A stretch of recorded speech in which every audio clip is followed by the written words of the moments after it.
Lord. Angeles prayer time நிகழ்ச்சிக்கு உங்களை அன்போடு வரவேற்கிறோம். இன்னைக்கு நமக்கு கிடைச்ச வசனம், பயப்படாதிருங்கள், நீங்கள் ஏற்றுக்கொண்டு இன்றைக்கு கர்த்தர் உங்களுக்கு செய்யும் ரட்சிப்பை பாருங்கள். இன்றைக்கு காண்கிற எகிப்தியரை நீங்கள் என்றைக்கும் காண்பதில்லை. கர்த்தர் உங்களுக்காக யுத்தம் பண்ணுவார், நீங்கள் சும்மா இருப்பீர்கள். யாத்திராகமம் 14:13-14 நம்ம ஆதியாகமத்திலிருந்து வரிசையா வரோம். அந்த பயப்படாதீர்கள், பயப்படாதே அப்படிங்கிற வாசனத்தெல்லாம் நம்ம பார்த்துட்டு வரோம். ஸோ இன்னைக்கு இந்த வசனத்தை நம்ம தியானிக்கிறோம். இது ஆக்சுவலி மோசே இஸ்ரவேல் ஜனங்களை எகிப்திலிருந்து மீட்டு கொண்டு வந்து வனாந்தரத்தில் வழிநடத்தி போகும்போது இந்த வசனத்தை கர்த்தர் சொல்றாரு. ஏன்னா இந்த வசனத்தை மோசே சொல்றாரு. ஏன்னா மக்கள் முறுமுறுக்கிறாங்க. அவங்கள பார்வோன்றது விடுவிச்சு கொண்டு வந்துட்டாரு. ஆனா 10 வாதைகளை அனுபவிச்சும் பார்வோனுக்கு புத்தி வரல. அவங்கள விட்டுட்டோமே அப்படின்னு பின்னாடி அவங்களோட படைகளெல்லாம் கொண்டு வர. ஸோ இங்க பார்க்குற பார்வோனுடைய படை வாசிக்கிற பார்வோன் சபித்து வருகிறதை இஸ்ரவேல் புத்திரர் தங்கள் கண்களை ஏறெடுத்து பார்த்து எகிப்தியர் தங்களுக்கு பின்னே வருகிறதை கண்டு மிகவும் பயந்தார்கள். அப்பொழுது இஸ்ரவேல் புத்திரர் கர்த்தரை நோக்கி கூப்பிட்டார்கள். அன்றியும் அவர்கள் மோசையை நோக்கி, எப்படி இருக்கும் யோசிச்சு பாருங்க, மோசே இவ்வளோ கஷ்டப்பட்டிருப்பாரு. அவங்கள அத்தனை வாதையிலிருந்து அவங்கள அதாவது பார்வோனுக்கு வாதையை கொடுக்க அவங்க இருதயம் கடினமாகி அதிலெல்லாம் பேசி அதை கொஞ்சம் கொஞ்சமா அவங்கள வழி நடத்து வெளியே கொண்டு வர்றதுக்கு கர்த்தருடைய வார்த்தையை கேட்டு கொண்டு வர. இவ்வளோ அனுபவிச்சிருப்பாரு அந்த கஷ்டம். கர்த்தர் சொல்றதை கேட்கணும், இந்த மக்கள் புலப்படுறத பார்க்கணும், இந்த பார்வை இருக்கிறல கடினப்படுறத பார்க்கணும். எல்லாவற்றையும் தாங்கி கொண்டு ஊழியத்தின் பாதை அப்படிதான் இருக்கும் வர. ஆனா அதை கொஞ்சம் கூட யோசிக்காம அவர்கள் மோசையை நோக்கி, எகிப்திலே பிரேத குழி இல்லை என்றால் இந்த வனாந்தரத்திலே சாகுபடிகளை கொண்டு வந்தீர். நீர்களை எகிப்திலே புறப்பட பண்ணினதினால் எங்களுக்கு இப்படி செய்ததென்ன? நாங்கள் எகிப்திலே இருக்கும்போது நாங்கள் எகிப்தியருக்கு வேலை செய்வதை விட்டுவிடும் என்று சொன்னோம் அல்லவா? நாங்கள் வனாந்தரத்திலே சாகிறதை பார்க்கலாம். எகிப்தியருக்கு வேலை செய்வது எங்களுக்கு நலமா இருக்கும். நம்ம கூட நிறைய சொல்லிக்கொள்ள, எனக்கு ஏன் இவ்வளவு சோதனை, எனக்கு ஏன் இவ்வளவு பாடு, நான் ஊழியத்துக்கு என்ன ஒப்பு கொடுத்த பிறகுதான் இவ்வளவு பிரச்சனை வருது, நான் என்ன கடவுளுக்கு ஒப்பு கொடுத்த பிறகுதான் இவ்வளவு பிரச்சனை வருது, நான் பேசாம அப்படியே இருந்திருக்கலாமே. யோசிக்கலாம். பிரச்சனையை சால்வ் பண்ணக்கூடிய கர்த்தர் நம்மோடு இருக்கிறார். அவரை வச்சுக்கிட்டே நம்ம பரலோகத்தின் பாதைக்கு நம்ம போயிட்டு இருக்கோம். ஸோ பழச நினைக்காதீங்க. பழசன் கடவுள் நம்மளை பாவ பிடியிலிருந்து விடுவித்து பரலோக ராஜ்யத்துக்கு நம்மளை வழிநடத்தி கொண்டு போகிறார். போகிற வழியில் பிசாசு நமக்கு நிறைய பிரச்சனை கொடுத்தாலும் கர்த்தருடைய வசனத்தை பிடிச்சுக்கிட்டு இப்ப கர்த்தர் என்ன வசனம் கொடுக்கிறாரு? அப்பொழுது மோசே ஜனங்களை நோக்கி, பயப்படாதீர்கள், நீங்கள் நின்று கொண்டு கர்த்தர் உங்களுக்கு செய்யும் ரட்சிப்பை பாருங்கள். நீங்க பிரச்சனை பார்த்து பயப்படாதீங்க, உங்க தோல்வி கண்டு பயப்படாதீங்க, உங்களுக்கு அநேக அகைன்ஸ்டா எழும்புறாங்களா அதை பார்த்து பயப்படாதீங்க.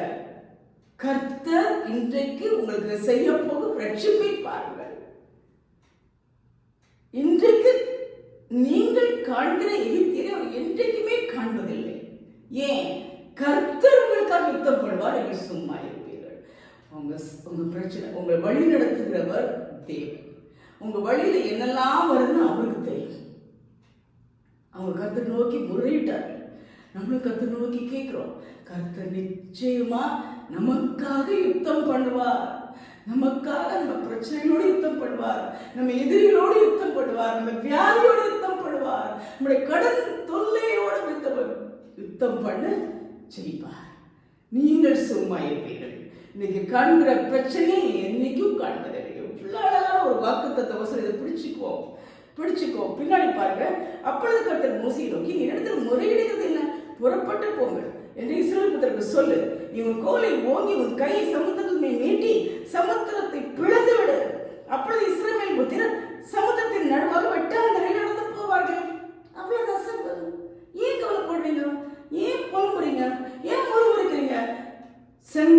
இரண்டாக பிளக்கக்கூடிய தேவன் நம்முடைய தேவன். உங்களுக்கு வழியை உண்டாக்குகிற தேவன் நம்முடைய தேவன். பிரச்சனைகளை விடுவிக்கிற தேவன் நம்முடைய தேவன். நமக்காக யுத்தம் பண்ணுகிற தேவன் நம்முடைய தேவன். நாம நின்று கொண்டு ரட்சிப்பை பார்க்க போறோம். இன்றைக்கு ஜெபம் பண்ணுவோமா? நமக்கு நன்றி ராஜா. அப்பா, எங்களுக்காக யுத்தம் பண்ணுகிற தேவன், எங்களுக்காக பயப்படாதீர்கள் என்று சொல்லி அப்பா இன்னைக்கு ஒரு அற்புதத்தை காண்பிக்கிற தேவன் எங்களுக்கு இருக்கிறபடியாக துதிக்கிறோம். கொடி ஸ்தோத்திரப்பா, கொடி ஸ்தோத்திரப்பா. நாங்கள் முறுமுறுக்கிறோம் சுவாமி, முறையிடுகிறோம் சுவாமி. அப்பா, பழச நினைச்சு பார்க்கிறோம் சுவாமி. இனி வரப்போகிற நன்மையை நாங்கள் மறந்து விடுகிறோம் சுவாமி. பிரசன்ட் சிச்சுவேஷனை பார்த்து நொந்து போகிறோம் சுவாமி. இல்ல, எல்லாவற்றையும் விடுதலை செய்கிற தேவன் என்னோடு கூட இருக்கிறார் என்ற நம்பிக்கையோட ஒருவருக்கு கிருபையாக என்னை காண்கிற எகிப்தியரை என்றைக்குமே காண்பதில்லை என்று சொல்லியிருக்கிறேன். எங்களுக்காக யுத்தம் படுகிற கர்த்தர் எங்களோட கூட இருக்கிறீர். நீங்கள் சும்மா இருப்பீங்க, நீங்க கஷ்டப்பட வேண்டாம். நீ போய் யாருக்கு எதிராக யுத்தம் பண்ண வேண்டாம். நீங்கள் நின்று கொண்டு இன்னைக்கு உங்களுக்கு வரப்போய் ரட்சிப்பை பாருங்கள் என்று சொன்னதை தேங்க்யூ ஜீசஸ். என்னுடைய பிரச்சனையை என்னுடைய கருத்துல ஒப்புக் கொடுக்கிறோம். என்னுடைய கடன் தொல்லையை உடைய கருத்துல ஒப்புக் கொடுக்கிறோம். அப்பா, என்னுடைய சுலவீனத்தை உடைய கருத்துல ஒப்புக் கொடுக்கிறோம். எல்லா பக்கத்திலும் நெருக்கப்படுகிறோம், உங்களை கருத்துல ஒப்புக் கொடுக்கிறோம். அப்பா, நாங்கள் சும்மா இருக்கு எங்களுக்கு சொல்லிக் கொடுங்க. நாங்கள் கலங்காம முறுமுறுக்காம, அப்பா நாங்கள் இப்படி இருந்தோமே அப்படி இருந்தோமே எனக்கு இப்படி இருக்கோமே சொல்லி அந்த இஸ்ரவேல் புத்திரரை போல இருக்காம, அப்பா உம்மை நோக்கி பார்த்து பயப்படாதீங்க. எவ்வளவு அழகா சொல்றீங்க சுவாமி. அந்த செங்கடலை ரெண்டா பிரிச்சு அவளை கூட்டிட்டு போறீங்கப்பா. எவ்வளோ பெரிய வல்லமையுடைய தேவன் எங்க கடை இருக்கும் போது நாங்கள் சோர்ந்து போகாதபடி, மடிந்து போகாதபடி, துவண்டு போகாதபடி நாங்கள் இன்று கொண்டு அற்புதத்தை பார்க்க கிருபையாக.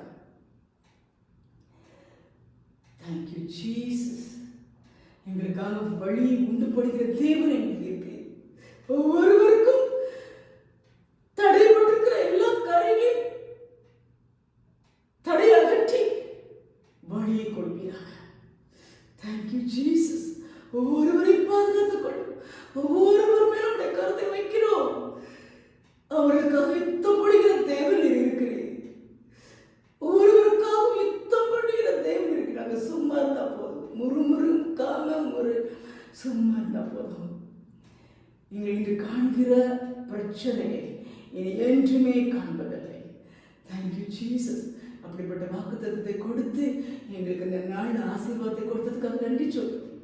முழுவதுமாக கருத்தில் ஒப்பு கொடுக்கிறோம். யாரெல்லாம் பிரச்சனையோடு இருப்பார்களோ அவர்களுக்கு விடுவித்ததற்காக நன்றி சொல்கிறோம். நீர் மட்டும் போதும் ராஜா. நீ அண்டி கொண்டு இந்த உலகத்துல இந்த பிரச்சனையிலிருந்து விடுபட்டு சந்தோஷமாக வாழ இனி வரப்போகிற உம்முடைய ராஜ்யத்துல அவங்க எப்படி கானான் தேசத்துக்கு இதே வழி நடத்துகிறோம். எங்களையும் பரலோக ராஜ்யத்துக்கு உம்மோடே இருக்கிற பாக்கியத்துக்கு நேராக எங்களை எல்லாரையும் வழிநடத்த போறீங்க. ஸ்தோத்திரம் ஸ்தோத்திரம். கொடி கூட வழிநடத்த மாத்திரம் மகிமைப்படும். இயேசு கிறிஸ்துவின் நாமத்திற்கு உங்கள் பரமபிதாவே. ஆமென் ஆமென். பயப்படாதீர்கள், நின்று கொண்டு கர்த்தர் உங்களுக்கு செய்ய போகிற ரட்சிப்பை பாருங்கள். God bless you.